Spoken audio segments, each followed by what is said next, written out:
Evening. First, let me start by saying no one is coming to save us. We have to save ourselves. It's right there. No one is coming to save us. No, that's We right. have to save ourselves.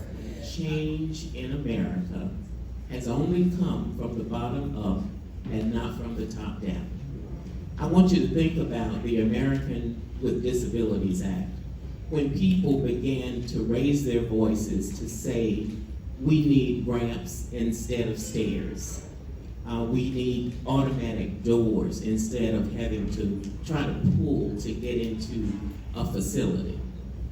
And they organized from the bottom up to make that happen. I'd also like to have you think about the civil rights movement in this country. From the bottom up, not the top down. People who began to say, we should be able to sit and eat at the lunch counter. We should be able to take advantage of public transportation. Any public facility should be open to us. And they organized and they marched and they set in and they protested. And the reason I wanted to share that with you is that I have heard a bottom-up movement that can be formed here tonight. But it's going to take all of us. You're not going to get the solution from Ron DeSantis. It's not going to come from the top down. You're not going to get the solution from Ashley Moody. You're not going to get the solution from those of us who are in the legislature. We have to be connected with you, and you have to assist us to get the job done. One of the common denominators, no matter what I've heard tonight, one of the things that I've heard consistently is that there is ready access to guns in our community. And not long ago, there was an event called Kicks, Guns for Kicks. And that involved people bringing guns in exchange for athletic shoes. And the young people came with the guns. I was shocked at how many young people had guns. And they exchanged the guns for athletic shoes. So one of the things, no matter what we're talking about, that we're really going to have to address is the easy access to guns. We know that there are mental health problems. Yes, there are mental health problems. But a person who has a mental imbalance and doesn't have a gun doesn't have the opportunity to do what we saw done here in Pine Hills. And these are some of the things that I have proposed on the state level with regard to the easy access to guns. And that is that we raise the age to purchase a gun from 18 to 21. That's one solution. Another is that we have a 3-day waiting period when you want to purchase a gun. Give a person time to think, to cool off, to be more rational. So a 3-day waiting period. If a person has been Baker acted, they've already shown that they are a danger to themselves or to others, they should not be able to buy a gun. The red flag law says that if a person has already demonstrated certain kinds of behavior, they should not have a gun. The other is that I have no idea why a private individual needs a military type weapon. Thank you. We all have the right to defend ourselves, but do you need a military type assault weapon to do that? Do you need a magazine of ammunition with enough bullets to kill hundreds of people? I don't think so. So that is another solution with regard to the magazines of bullets. And I believe in universal background checks. Make sure everybody goes through the background checks, not just those who go to gun shops, but those who go to the fairground and purchase guns or buy a gun from a friend. We have got to deal with the easy access to guns. There's no way around that. I came down to get here, I came down Silver Star past Evans High School. And I saw the gated area and the bars and the fences. So we have strengthened the schools. And in addition to making sure that people can't just walk off the street onto the Evans campus, we have cameras, we have SROs, we've done a lot of things to strengthen the schools, but we have not dealt with the guns.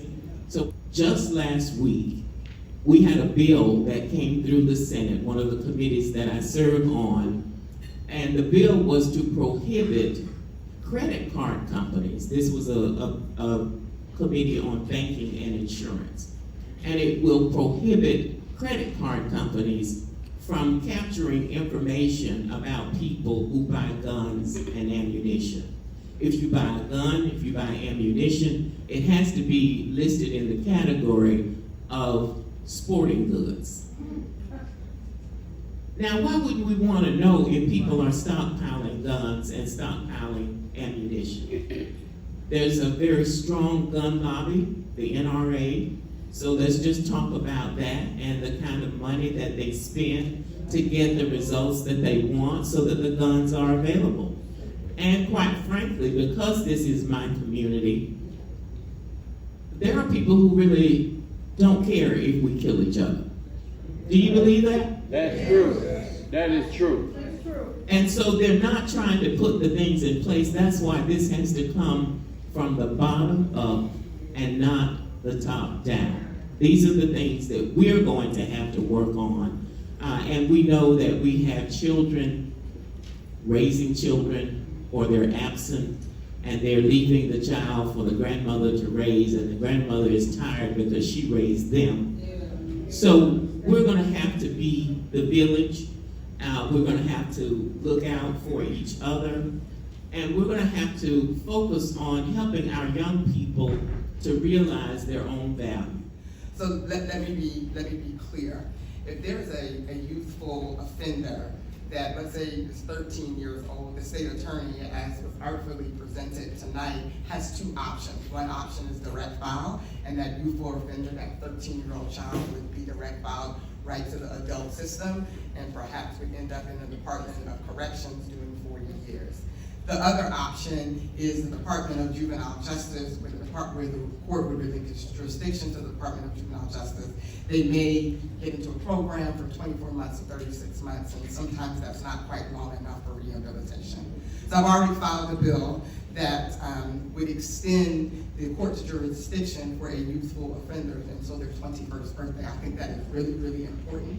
I don't think that with our youthful offenders, we need to throw them away or cast them away, or it needs to be all the time punitive in terms of going directly to our Department of Corrections or to our adult court system. But sometimes 12 months, 24 months is not long enough. It's not long enough for rehabilitation. It's not long enough for educational services. It's not long enough for mental health services. So I have filed a bill to extend that. And I would ask that, because I know that the media is here today, I would ask that my colleagues across the aisle join me in this legislation, because it's bipartisan. It's a humanitarian effort. It's about our children. So I'm thankful for the State Attorney's Office that was here today, and know that this has been in the works, this has been in bill drafting way before this tragedy. So we were working on solutions, because there is absolutely a gap in the law. Another one of my passions is returning citizens. I think they are forgotten, they are dismissed, and I want to be an advocate for our returning citizens. If you have done your time and if you have finished your course, you deserve rights, you deserve restoration, you deserve advocacy. One of the pieces of legislation that I have filed is, I am hearing from the returning citizen community that it's very hard. We know there's an affordable housing crisis for citizens that aren't returning, right? There's an affordable housing crisis. Well, if you can just imagine that there is some issues with returning citizens able to get housing, to rent housing. So what I've done is I've filed a bill that would incentivize renters to rent to returning citizens, so that if there is an issue with a renter or a homeowner or a property owner that is afraid that because they are a returning citizen, that they will be liable in some reason or way based on that returning citizen. I filed a bill to release that liability so that it would incentivize this homeowner to rent to a returning citizen, because I think that is important. Yeah. Yes, and some of you all may know a man by the name of Senator Randolph Bracy. He passed a piece of legislation along at the time with Representative, now Senator Geraldine Thompson, as it relates to scholarships for the descendants of the Ocoee massacre. It was a wonderful piece of legislation. We know that this is probably, I think it's the second time in American history that reparations have been paid for something like this. And what I have found is in talking with the residents of Ocoee, that this scholarship for the descendants of the Ocoee massacre was just limited to Florida schools and was limited to public schools. When what I've heard is a lot of those students in Ocoee wanted to go to HBCUs and to private schools. So I filed a bill to extend that scholarship so that they can not just go to a Florida school.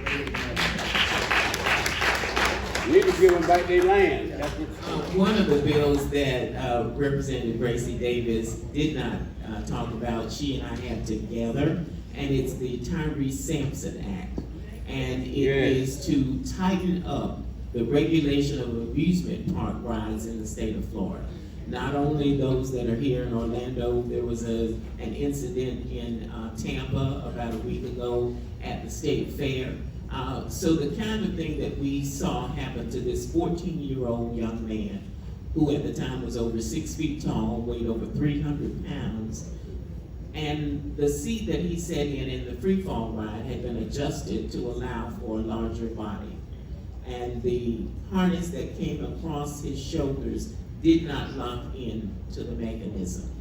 So the seat acts as an elevator that took him 400 feet in the air, and then it just falls. So with gravity, the harness came up and he fell out. So, and for a freshman, she is carrying this bill in the House that's going to have national repercussions with regard to amusement rides. You know, there's some states that don't even have regulations. You can just say, I'm going to have a fair and set up amusement rides, and there's no oversight, no accountability. So look for the Tyre Sampson Act. We are planning a press conference regarding this bill, and what we'd like you to do from the bottom up. The bill has been referred, and we want you to track the bill. It's been referred to Agriculture because the Florida Department of Agriculture and Consumer Services handles amusement rides. It's been referred to Commerce and Tourism, and it has been referred to Appropriations.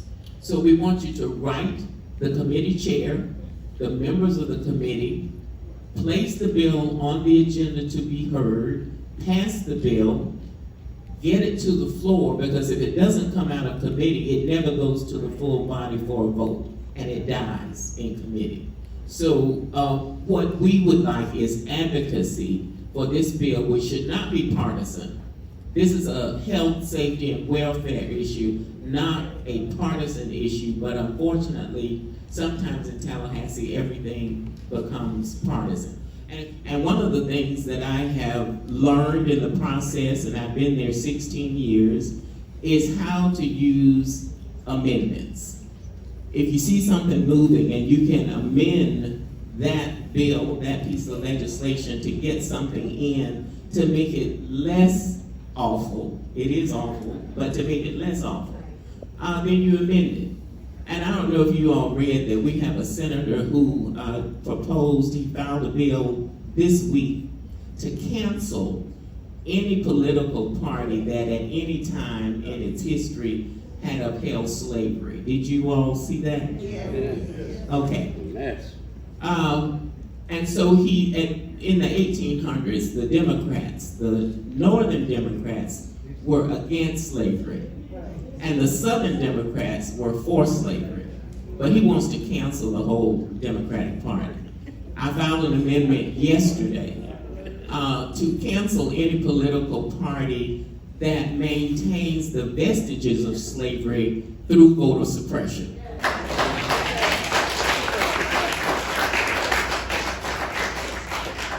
As they say, don't start none, won't be none. So that amendment is he's going to have to deal with that amendment while he tries to get his bill through to cancel the Democratic Party. I filed a bill that would make the state responsible for helping returning citizens identify any outstanding fines and fees that they have. Yeah. Right now, there's no database, there's no clearinghouse. If you want to know if you have outstanding fines and fees, do you call the Department of Corrections? Do you call the Offender Review Committee? Do you call your clerk of the court? And people go around and around in circles. So if you want the fines and fees paid, set up a database so that people can access it and they can determine if they are eligible to have their rights restored, and we won't have the kind of drama that we saw with 20 people arrested after the state sent them voter registration cards. They arrested them because they voted in 2020. So it's a lot of hypocrisy that we're dealing with, but again, I have a David mentality. And we're also dealing with permitless carry. That people can buy guns and no training, you don't have to Yeah, register. that's what I'm concerned about. Yeah. So we're fighting that. We're fighting that as well. We're also fighting it with regard to our educational system, vouchers for everybody.